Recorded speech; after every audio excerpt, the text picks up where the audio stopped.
इंकलाब जिंदाबाद, इंकलाब जिंदाबाद। 2016 का कट ऑफ डेट नहीं चलेगा, नहीं चलेगा, नहीं चलेगा। नमस्कार, मैं अविरल लाल और आप देख रहे हैं एवीएन न्यूज।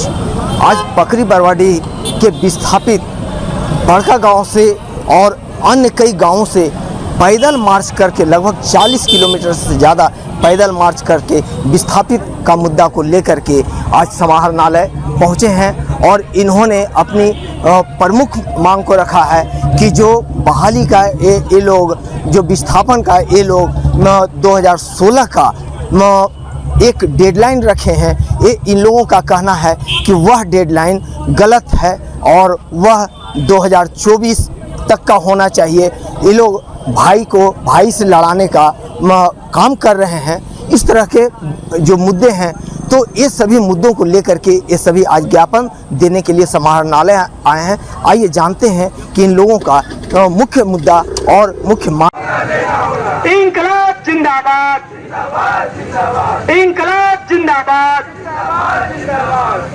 2016 का कट ऑफ डेट नहीं चलेगा, नहीं चलेगा, नहीं चलेगा। 2016 का कट ऑफ डेट नहीं चलेगा, नहीं चलेगा, नहीं चलेगा। पकरी बरवाडी कोल खनन परियोजना में सभी नौजवानों को विस्थापन का मुआवजा देना होगा, देना होगा, देना होगा। एनटीपीसी का 2016 का कट ऑफ डेट नहीं चलेगा, नहीं चलेगा, नहीं चलेगा। सभी नौजवानों को विस्थापन का मुआवजा देना होगा, देना होगा, देना होगा। पकरी बरवाडी कोल खनन परियोजना में सभी को रोजगार देना होगा, देना होगा, देना होगा।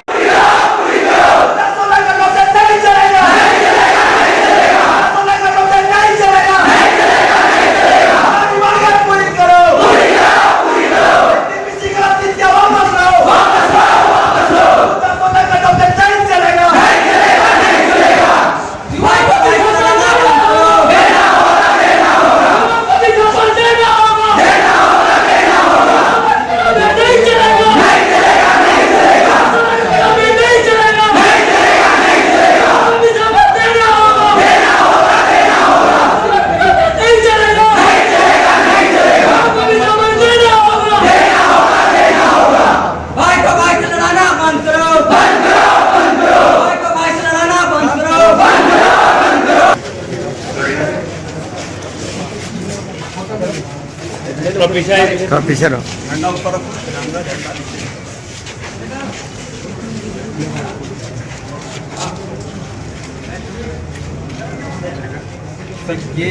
देश की सबसे बड़ी, भारत की सबसे बड़ी महारत्न कंपनी एनटीपीसी संचालित कर रही है बड़कागांव विधानसभा क्षेत्र। हम वही नौजवान हैं जिनको विस्थापन, वहाँ पे विस्थापन का कोई लाभ नहीं मिलेगा।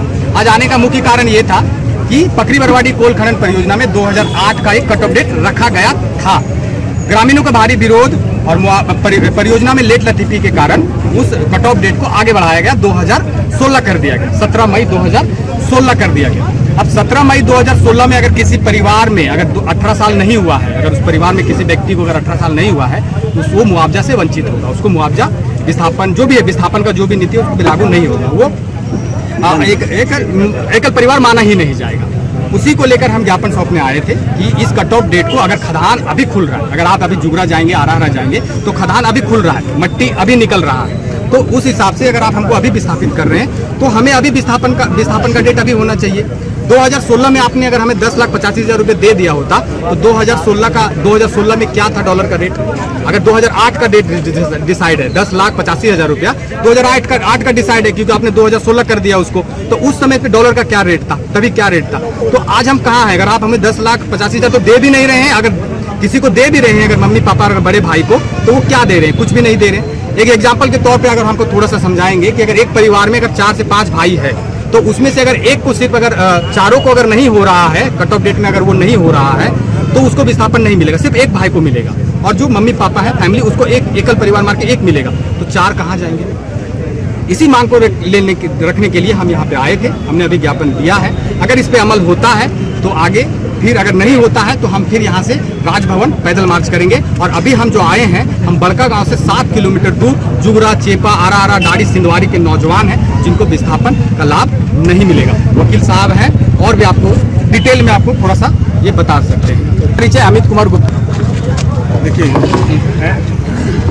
पकरी बरवाडी कोयला खनन परियोजना का कोल ब्लॉक आवंटन 2004 ईस्वी में जनता का जन विरोध हुआ इसकी पॉलिसी के कारण से।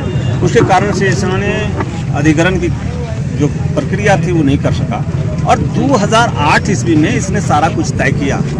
आज 2008 ईस्वी में तय किया, फिर भी ये अधिग्रहण नहीं कर सका।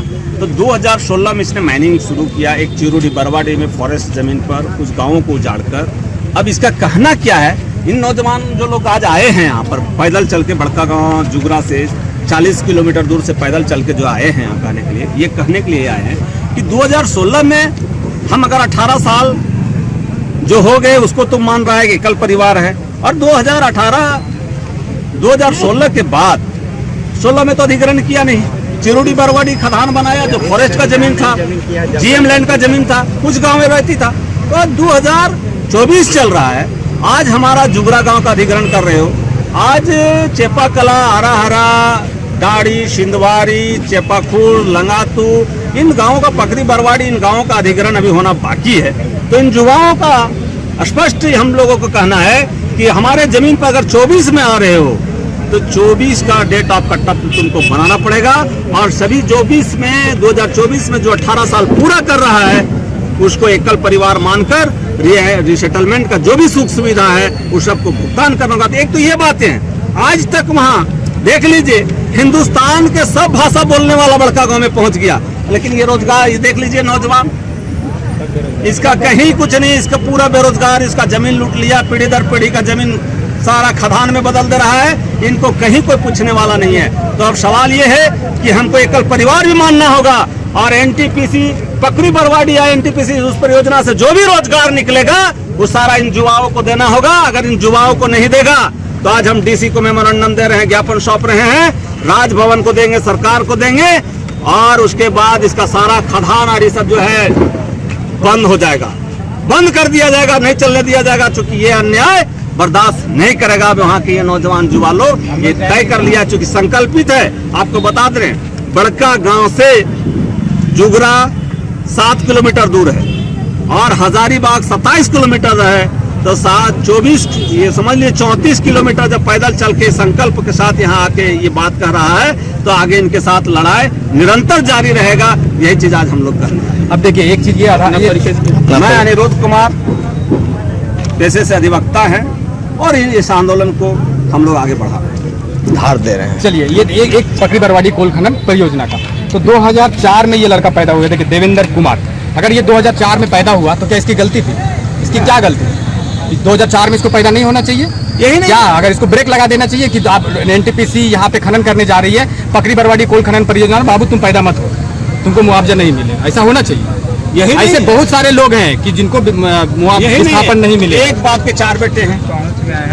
2016 में कोई 18 साल का था, कोई 20 साल का था, कोई 12 साल का था। तो जो 20 साल वाला था उसको तो मुआवजा सब कुछ मिल जाएगा, और 12 साल वाला को कौन देगा? तो दर दर की ठोकर खाएगा, ये गर्मा जरूर हो जाएगा जी। इसका माँ बाप तो कोई नहीं रहा, बाप तो मर गया।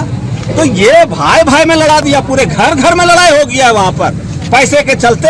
ये पूरे घर घर का लड़ाई है एनटीपीसी के गलत पॉलिसी डिसीजन के कारण, नीति के कारण। और यही बात नहीं है, देश के अंदर पूरा प्रशासन और शासन इसका जो चमचे कर रहा है और जनता का जो अपना अधिकार को लूट रहा है, अब ये नौजवान लूटने नहीं देगा। मेरा विश्वास है कि आगे आंदोलन इससे बड़ा होगा।